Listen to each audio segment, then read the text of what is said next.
શ્રી હરિરાયજી સમજાવે છે કે આ ભાવાત્મા પ્રભુ તાપાત્મક પ્રભુ છે, વિરહરૂપ પ્રભુ છે. અને આપણું સૌભાગ્ય શું છે? અસ્માકમ અતિવ ભાગ્યન વલ્લભ ભૂતલાય. આપણું સૌભાગ્ય એ છે કે આ ભાવાત્મા વિરહાત્મક સાક્ષાત સ્વરૂપ પ્રભુના મુખારવિંદ રૂપ. કારણ કે પ્રભુની ચરણારવિંદની ભક્તિ એ શીતલ ભક્તિ છે, સંયોગની ભક્તિ છે, અને પ્રભુનું મુખારવિંદ એ તાપાત્મક ભક્તિ છે, વિરહ ભક્તિ છે. તો એ પ્રભુના મુખારવિંદ રૂપ મહાપ્રભુજીનું નામ છે શ્રી કૃષ્ણાસ્ય. આસ્ય એટલે ઠાકોરજીનું મુખારવિંદ, અને એ મુખારવિંદનો પ્રગટ અવતાર એટલે શ્રી મહાપ્રભુજી. તો આપણું સૌભાગ્ય છે કે એ તદાસ્યમ વન્નિરુદ્ધગત, એ સાક્ષાત અગ્નિરૂપ મુખારવિંદ ભૂતલ પર મહાપ્રભુજી સ્વરૂપે પધાર્યું છે. કારણ કે હરિરાયજી કહે છે અતઃ શીતલ ભાવો અસ્મિન માર્ગે નૈવોપયુજ્યતે. શીતલ ભાવ આ પુષ્ટિ ભક્તિમાં ઉપયોગી થતો નથી. અહીંયા તો વિરહ ભાવ જ ઉપયોગી છે અને ફલાત્મક છે. અને એટલા માટે શ્રી વલ્લભનો આશ્રય જે જીવ કરે છે એને મહાપ્રભુજી વિરહનું દાન કરે છે. કારણ કે પ્રગટ વિરહા નલ રૂપ શ્રી મહાપ્રભુજી પોતે છે. અને એટલા માટે શ્રી મહાપ્રભુજીને શ્રી કૃષ્ણાસ્ય કયા છે. ભગવત મુખારવિંદ રૂપ છે. કારણ કે ભગવત મુખારવિંદમાં 7 ધર્મો બિરાજે છે, અને 7 ધર્મો શ્રી મહાપ્રભુજીમાં બિરાજે છે. એટલે શ્રી કૃષ્ણાસ્ય છે. મુખાદ અગ્નિ રજાયતે, જે વેદમાં કહ્યું ને મુખમાંથી અગ્નિનું પ્રાગટ્ય છે, તો શ્રી વલ્લભ સાક્ષાત વૈશ્વાનર રૂપ છે. વૈશ્વાનર રૂપ અગ્નિ રૂપ છે, અને એટલે કૃષ્ણાસ્ય છે, પ્રભુ મુખારવિંદ છે. બ્રાહ્મણોસ્ય મુખમાસિત જાયતે, મુખારવિંદમાંથી બ્રાહ્મણોનું પ્રાગટ્ય છે.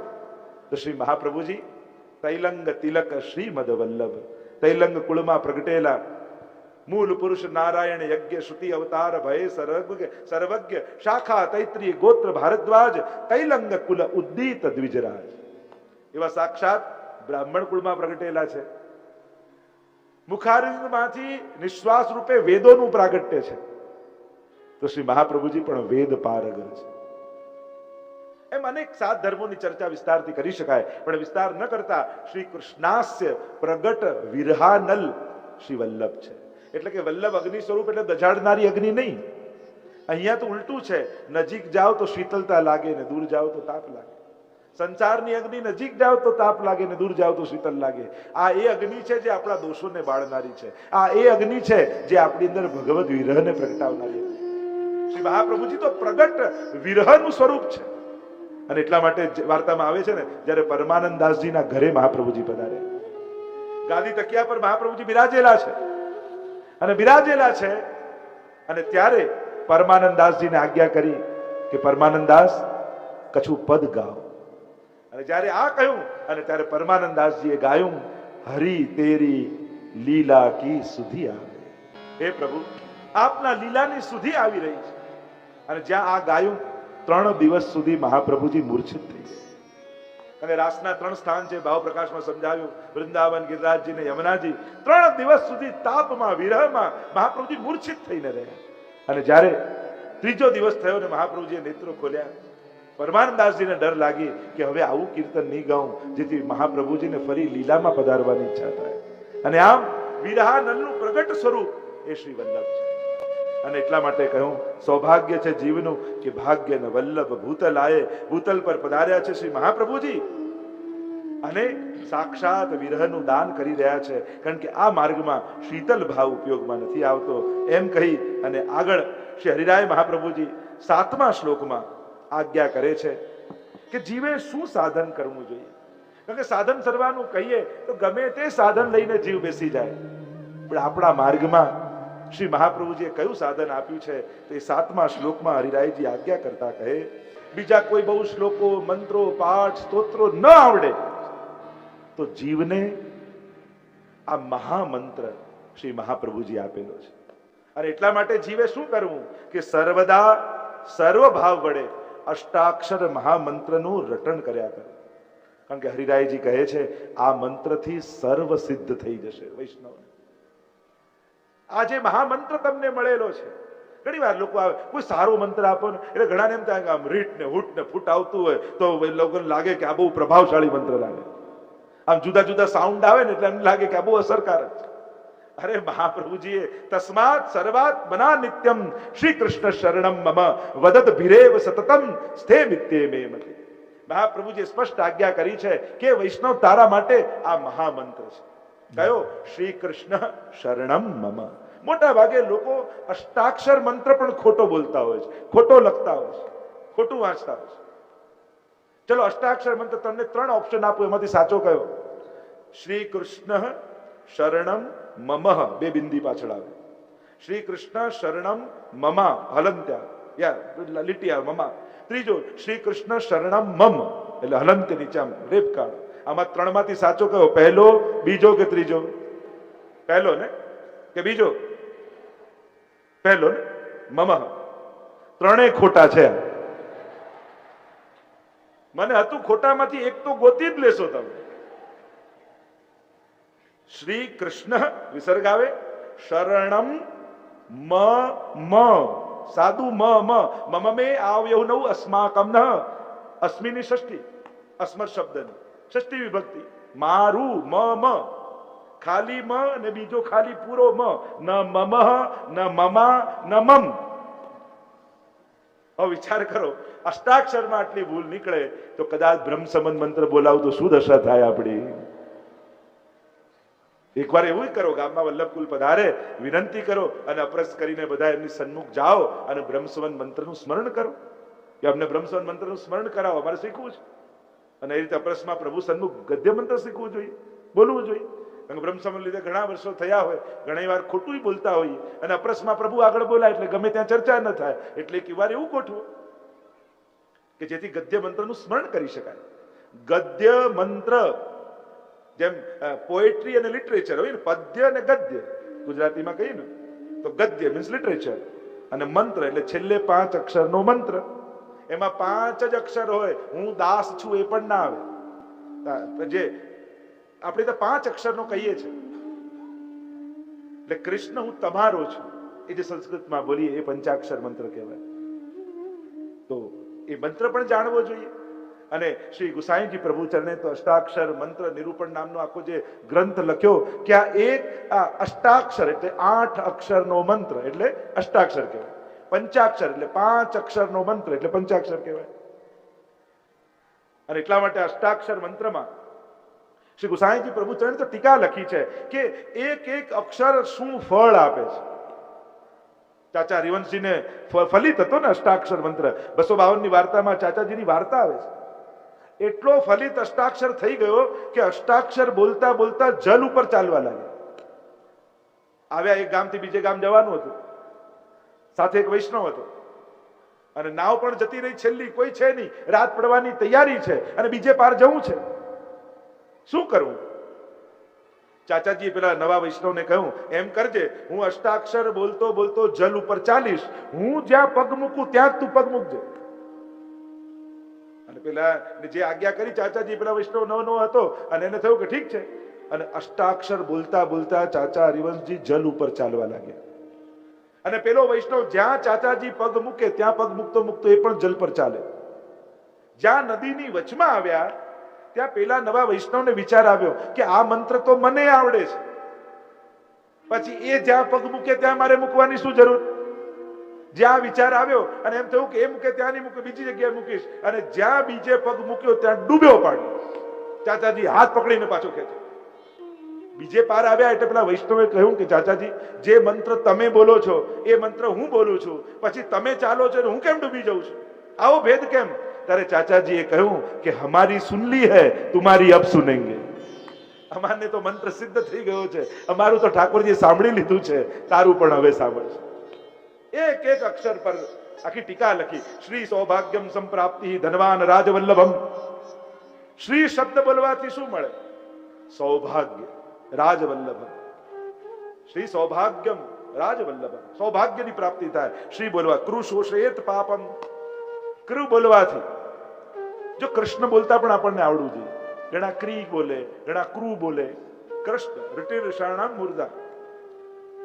ઉચ્ચારણ સ્થાન સંસ્કૃતમાં શીખવાડવામાં આવે. અકુહ વિસર્જનીયાનામ કંઠ ઈચુ યશાનામ તાલુ, આમ રટર્ષાણામ મૂર્ધા, મૂર્ધન્ય છે.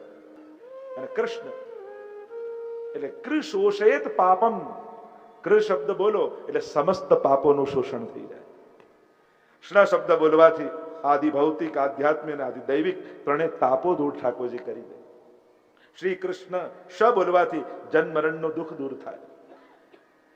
શ ર બોલવાથી જ્ઞાન આવે, ણ બોલવાથી પ્રભુમાં દ્રઢ ભક્તિ થાય, મ બોલવાથી કૃષ્ણનો ઉપદેશ આપનાર ગુરુમાં પરમ પ્રીતિ થાય, અને છેલ્લો મ બોલવાથી ભગવાનમાં સાયુજ્યની પ્રાપ્તિ થાય. આમ શ્રી કૃષ્ણ શરણમ મમ એક અષ્ટાક્ષર મંત્ર, એ મહામંત્ર આપણે ત્યાં કહ્યું છે. એમ કહેવાય, એની આખી આદિદૈવિક ભાવના વિચારી છે કે આ મંત્રનું પ્રાગટ્ય એ અષ્ટાક્ષર કે પંચાક્ષર એ લીલામાં થયું છે.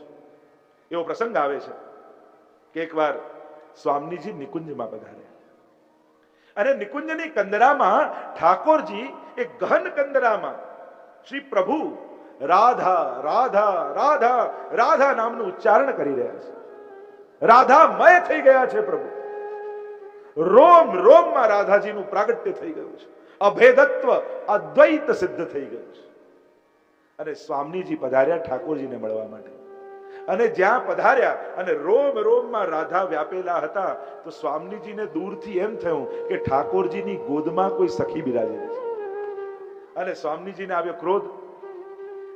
સ્વામીજીએ કહ્યું કે હું આપને મળવા આવીને આપના નિકટ તો કોઈ ઓર છે, જાઓ આપની સાથે વાત નહીં કરું. અને પીઠ દઈને માન ધરીને સ્વામીજી બિરાજી ગયા. અને ઠાકોરજીને થયું, અરે હું તો રાધામય થયેલો, છતાં સ્વામીજી મારી સાથે માન ધરે છે, તો જાઓ રાધાજુ, હું પણ આપની સાથે વાત નહીં કરું. બંને એકબીજાને પીઠ દઈને બિરાજી ગયા. પણ તકલીફ એ છે કે બંને એકબીજાને જોયા વગર ક્ષણવાર પણ રહી શકતા નથી. બંનેને પ્રબળ વિરહ જાગ્યો છે, કારણ કે એક ક્ષણ પણ પ્રભુને સ્વામીજી ન જુએ કે સ્વામીજીને પ્રભુ ન જુએ એ રહી ન શકે. એવો તાપ, એવો તાપ, એવો તાપ થયો કે એ સમયે સ્વામીજીના હૃદયમાં રહેલો કુંભાવ રૂપ કૃષ્ણ અને ઠાકોરજીના હૃદયમાં રહેલા સ્ત્રી ભાવ રૂપ સ્વામીજી બંને પ્રગટ થયા. અને ત્રીજા આ બંનેની લીલાનું દર્શન કરનારા એવું સાક્ષી સ્વરૂપ પ્રગટ થયું. અને આ ત્રણેય સ્વરૂપ ભેગું થયું. રૂપમ તત્ત્રિતયાત્મકમ પરમભીધેયમ સદા વલ્લભમ. અને એ છે લીલામાં શ્રી વલ્લભનું સ્વરૂપ. સૌંદર્યમ નિજરુદગતમ પ્રકટિતમ સ્ત્રી ગૂઢ ભાવાત્મકમ પૂરૂપંચ પુનસ્તદંતર્ગતમ પ્રાવિવિશત સ્વપ્રિયે સંશ્લિષ્ટા ઉભયોર બભૌ રસમય કૃષ્ણો હિ યત સાક્ષિકમ રૂપમ તત્ત્રિતયાત્મકમ પરમભીધેયમ સદા વલ્લભમ. આજે કદાચ થોડી બધી અઘરી થોડી ચર્ચા ચાલી, પણ હું તો કોશિશ કરું છું જેટલું સરળ બનાવીને કહી શકું. પણ અમુક સ્તરની વાત તો આપણે સમજવી રહી. તો આ કુંભાવ એટલે આનંદ લેવાનો ભાવ, સ્ત્રી ભાવ એટલે આનંદ આપવાનો ભાવ, અને ત્રીજો ભાવ એ સાક્ષી ભાવ, એટલે કે સાક્ષી બનીને આનંદની સર્વોચ્ચ અવસ્થાનો અનુભવ કરવો. આ બહુ સહેલી ભાષામાં અઘરી વાત તમે સમજાવવાની કોશિશ કરી. આ ત્રણ ભાવ બિરાજે. સાક્ષી, જો તમે ગમે તેટલા સારી સાડી પહેરો, દાગીના પહેરો, સારામાં સારું મોંઘામાં મોંઘું પહેરો, પણ સામે અરીસામાં પોતાને ન જુઓ ને ત્યાં સુધી પૂર્ણાનંદનો અનુભવ ન થાય. ખાલી હાર પહેરી, સાડી પહેરી લેવાથી, તૈયાર થઈ જવાથી સર્વોચ્ચ આનંદ મળતો નથી. આનંદ ક્યારે મળે? જ્યારે તૈયાર થયેલા પોતાને અરીસામાં જુઓ. એટલે કે પોતાના સ્વરૂપને સાક્ષી સ્વરૂપે તમે જુઓ, ત્યારે તમને સર્વોચ્ચ આનંદનો અનુભવ થાય. એમ જ ઠાકોરજી અને સ્વામીજી લીલા કરે, આનંદનો અનુભવ ત્યારે થાય જ્યારે પોતાના જ હૃદયમાંથી આ સ્વરૂપ પ્રગટ કરી અને પોતે પોતાના આનંદને સાક્ષી રૂપે જુએ, ત્યારે સર્વોચ્ચ આનંદનો અનુભવ થાય. આ સીધી સાદી ને સરળ ભાષામાં અઘરામાં અઘરી વાતને સમજાવવાની કોશિશ. બાકી આપણે ત્યાં આખું જે સ્વરૂપાત્મક ભાવના છે, લીલાત્મક ભાવના, એની બહુ ગહન ચર્ચા રસાત્મક ભાવાત્મક કરી શકાય. તો આ વલ્લભનું સ્વરૂપ પ્રગટ થયું. અને જોયે તો બંને માન ધરીને બેઠા છે. અહીંયા મનાવ્યા ઠાકોરજીને વલ્લભે આવીને કે અરે સ્વામીજી તો આપના માટે માન ધરે છે, કારણ કે આપના માટે પરમ સ્નેહ છે. અને સ્વામીજી પાસે જઈને સમજાવ્યા, અરે એમના તો રોમ રોમમાં પ્રભુના આપ જ બિરાજતા હતા, આપને તો આભાસ થયો કે બીજું કોઈ બિરાજે છે. અહીંયાથી સ્વામીજીને પધરાવ્યા નિકુંજના સિંહાસનમાં, અને અહીંયા ઠાકોરજીને મનાવ્યા અને સ્વામીજીને મનાવ્યા. એટલે સ્વામીજી ઉભા થઈને પધાર્યા પ્રભુ પાસે, અને બે હાથ જોડી નેત્રોમાં તાપ કરી અને પંચાક્ષર મંત્ર એ સમયે સ્વામીજી ઠાકોરજી આગળ બોલ્યા કે હે કૃષ્ણ હું તમારી છું, હે કૃષ્ણ હું તમારી છું, હે કૃષ્ણ હું તમારી છું. આ પંચાક્ષર મંત્રનું પ્રાગટ્ય લીલામાં થયું. જ્યારે બે હાથ જોડી પ્રભુ આગળ સ્વામીજી બોલ્યા અને ત્યારે ઠાકોરજીનું માન દૂર થયું અને સ્વામીજીને સિંહાસનમાં પધરાવ્યા અને ઠાકોરજી બિરાજ્યા. યુગલ સ્વરૂપ જ્યારે બંને સાથે બિરાજ્યું ત્યારે શ્રી વલ્લભ સ્વરૂપ જે લીલામાં બંનેનું માન હરનારું છે એ નીચે બિરાજમાન થયું અને બે હાથ જોડી અને યુગલ સ્વરૂપના દર્શન કરી લીલામાં વલ્લભ બોલ્યા. શ્રી એટલે સ્વામીજી, કૃષ્ણ એટલે ઠાકોરજી. શરણમ મમ શ્રી કૃષ્ણ શરણમ મમ, શ્રી કૃષ્ણ શરણમ મમ. આ બંને યુગલ શ્રી એટલે સ્વામીજી અને કૃષ્ણ મારું શરણ છે. આમ લીલામાં અષ્ટાક્ષર મંત્રનું પ્રાગટ્ય થયું. તસ્માત સર્વાત્મના નિત્યમ શ્રી કૃષ્ણ શરણમ મમ વદત ભીરેવ સતતમ સ્થે મિત્યે મે મતિ. મહાપ્રભુજી આ મહામંત્ર આપ્યો છે અને એટલા માટે એનું અખંડ જાપ વૈષ્ણવે કરતા. અહીંયા હરિરાય મહાપ્રભુજી આજ્ઞા કરે છે અષ્ટાક્ષર મહામંત્રો વક્તવ્ય ઇતિ નિશ્ચય. સતત આનું સ્મરણ કરવાથી સર્વ સિદ્ધિની પ્રાપ્તિ થશે એમ શ્રી હરિરાય મહાપ્રભુજી આજ્ઞા કરી. અને એટલા માટે દરેક વૈષ્ણવે અષ્ટાક્ષર મંત્રનો જાપ તો અવશ્ય કરવો જોઈએ, અવશ્ય. બીજા કોઈ મંત્ર પાઠ થાય ન થાય કરવા બધા, પણ ન થાય પણ અષ્ટાક્ષર મંત્રની એક માળા, જો આટલા પાઠ તો અવશ્ય કરવા. અષ્ટાક્ષર મંત્રની માળા, યમનાષ્ટક, કૃષ્ણાશ્રય અને સર્વોત્તમ સ્તોત્ર, આટલી વસ્તુ અવશ્ય વૈષ્ણવે કરવી જોઈએ. આ મિનિમમ છે. બ્રહ્મ સંબંધી દરેક વૈષ્ણવે આટલો કરવાનો આગ્રહ જરૂર રાખો. અને બને તો રાતના સૂતા પહેલા આશ્રયનું પદ દ્રઢઈને ચરણને કેરો ભરોસો આટલું બોલીને શું, આટલો નિયમ જરૂર રાખો. હરિરાય મહાપ્રભુજી આગળ 10મા શ્લોકમાં આજ્ઞા કરે છે. કારણ કે વૈષ્ણવ જ્યારે લૌકિક છોડે, લૌકિક ઓછું કરે, સંસારને ન સંભાળે તો એને અપકીર્તિ થવાનો ભય રહે. અરે લોકો મારા વિશે શું કહેશે, લોકો આમ બોલશે તો શું થશે, તો એ અપકીર્તિનો ભય હોય તો વૈષ્ણવે શું કરવું એનો ઉપાય બતાવતા 10મા શ્લોકમાં હરિરાયજી કહે. હરિરાયજી બહુ વ્યવહારિક ઉકેલ આપે છે કે જો લૌકિક કાર્ય છોડી દેશો અને લોકો તમારા વિશે જેમ તેમ કહેવા લાગશે કદાચ, અને તમારી અપકીર્તિ થશે ને તો તમારા મનમાં ઉદ્વેગ થશે અને એ ઉદ્વેગને કારણે તમારી ભગવત સેવા છૂટી જશે. અને એટલા માટે ભગવત સેવા ન છૂટી જાય, ચિત્તમાં ઉદ્વેગ ન થાય, એના માટે કોઈ પણ પ્રકારે વૈષ્ણવે અપકીર્તિ ન થાય એના માટે લૌકિક કાર્યો કરી લેવા. કારણ કે આપણે કોઈ સુરદાસ કુંભનદાસ જેવા નથી કે લોકો જે બોલે બોલે ને આપણને કોઈ ફેર ન પડે. આવી સ્થિતિ ખરી આપણે? ના, આપણે સાધારણ સંસારી લોકો છીએ અને આપણને હરિરાયજી જાણે છે, આપણે કક્ષાને જાણે છે. અને એટલા માટે હરિરાયજી બહુ વ્યવહારિક ઉકેલ આપતા કહે છે કે વૈષ્ણવે ભલે અનાસક્ત ભાવે પણ લૌકિક કાર્યો કરી લેવા.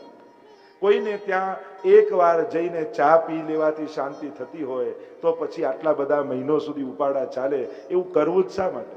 ટૂંકાણમાં પતિ જતું હોય તો લાંબુ ખેંચવું શા માટે? અને એટલા માટે વૈષ્ણવે વ્યવહારમાં બહુ ચતુર રહે, વ્યવહારમાં ચતુર રહે. મેં કહ્યું ને પ્રેમ પ્રભુને કરવો પણ સંસારમાં વ્યવહાર કુશળ રહેવું. ભગવાનમાં કદાચ વ્યવહાર કુશળ નહીં હોય તો ચાલશે, પણ સંસારમાં વ્યવહાર કુશળ રહેવું. જ્યારે પણ આપણી હાજરીની જરૂર પડે પહોંચી જવું, પૂછી લેવું, મદદમાં આવી જવું. તમારા ઠાકોરજીને કારણે તમારા પરિવાર કે તમારા કુટુંબ કે તમારા સગા સંબંધીઓમાં ક્યાંય પણ પ્રભુની નિંદા કરવાનો વારો આવે એવા સંજોગો ઊભા નહીં થવા દેવા. બહુ વિવેક રાખવો, ચતુરાઈ રાખવી કે આપણે ભક્તિને કારણે કોઈ આપણા ગુરુ, કોઈ આપણા પ્રભુ, કોઈ આપણા ધર્મ વિશે કાંઈ ખોટું ન બોલી જાય, એટલે વ્યવહારમાં ચતુર રહે. ઘણી વાર એવું થયું અપરસને કારણે, અન્યાશ્રયને કારણે આપણે જ્યારે વ્યવસ્થિત ઢંગથી કોઈ વસ્તુ સમજાવી શકતા નથી અને આગ્રહ રાખીએ છીએ, ત્યારે એવી જગ્યાએ એવી વાત ન કરવી જેથી કોઈને, કારણ કે આપણે સમજાવીએ અડધું, પાછું સમજાવી ન શકીએ અને એને કારણે ગલત ફહેમીઓ સમાજમાં ફેલાય છે કે જો આ પુષ્ટિ માર્ગી થયો ને એટલે આમ કરે, પુષ્ટિ માર્ગમાં આમ, પુષ્ટિ માર્ગમાં આમ, પછી લોકો પુષ્ટિ માર્ગ વિશે જેમ તેમ બોલવા લાગે. અને એટલા માટે સાવધાની રાખો. યા પૂરું સમજાવો યા પછી એવી વાત છેડો જ નહીં જે તમે સમજાવી ન શકતા. લોકો સમજાવે નહીં, અડધું બોલીને નીકળી જાય, લોકોને ધર્મ વિશે બોલવાનો મોકો મળે. અને એટલા માટે સાવધાની રાખો. અમારે તો મહાપ્રભુજી પણ વિવેક ધૈર્યાશ્રયમાં કહે ને, પ્રતિકારો યદચ્છાત સિદ્ધશ્ચેનાગ્રહી ભવે. દુઃખ દૂર કરવાનો ઉપાય મળી જાય ને તો એને ભોગવવાનો બહુ આગ્રહ નહીં રાખવો. ભગવાને દુઃખ આપ્યું એટલે ભોગવો, પણ ના, ઉપાય આપી દીધો તો ઉપાય કરી લો, નીકળી જાવ એમાંથી.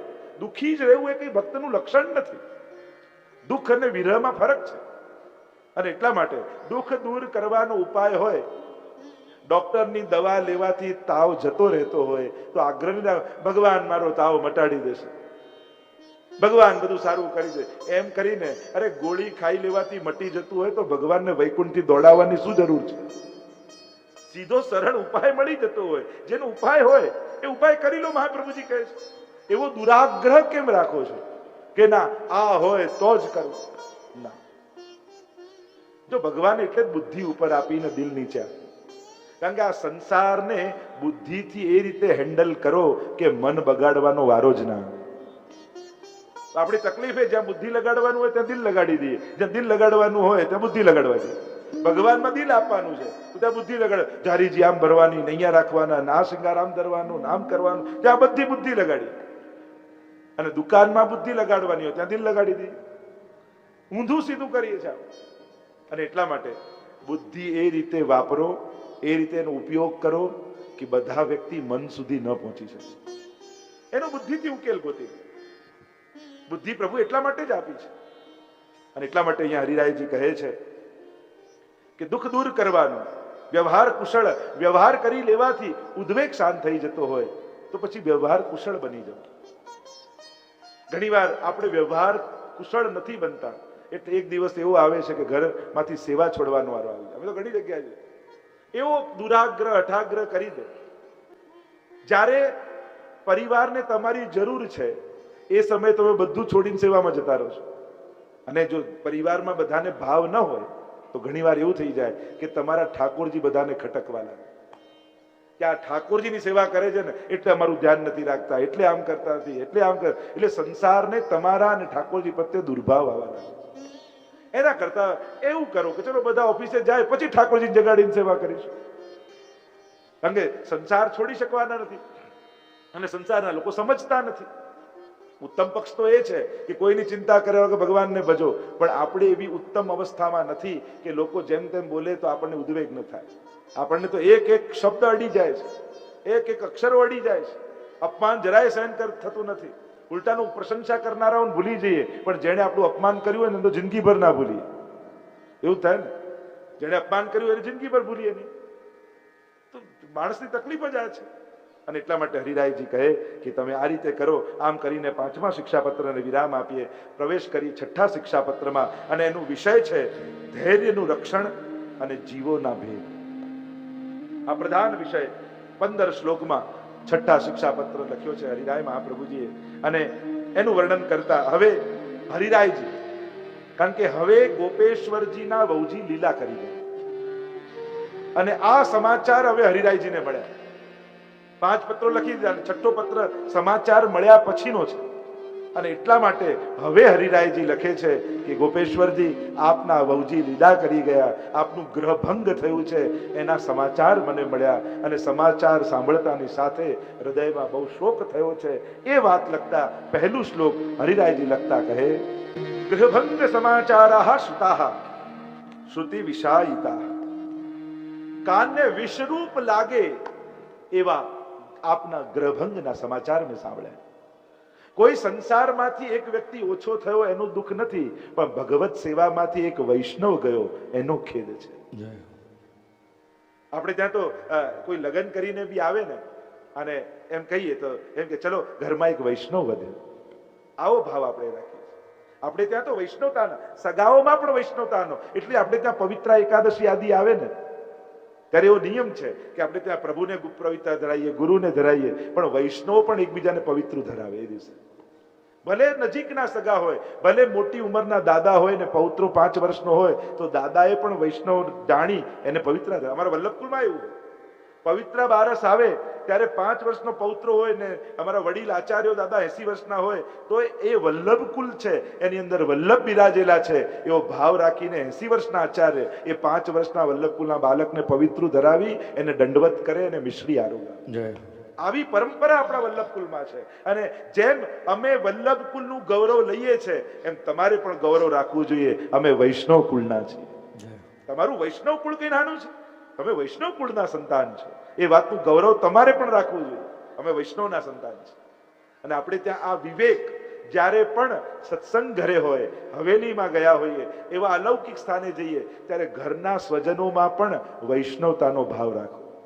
ત્યારે પછી સંબંધી, લૌકિક સંબંધી નહીં જાણવા, પછી કંઠીના સંબંધી જાણવા. કહ્યું એ શોકને દૂર કરવા માટે હવે હું પત્ર લખી રહ્યો છું. મેં પણ સમાચાર સાંભળ્યા. અને આપણે ત્યાં તો એટલે જ મહાપ્રભુજી પધાર્યા સ્વધામ, એને કહેવાય આસુર વ્યામોહ લીલા.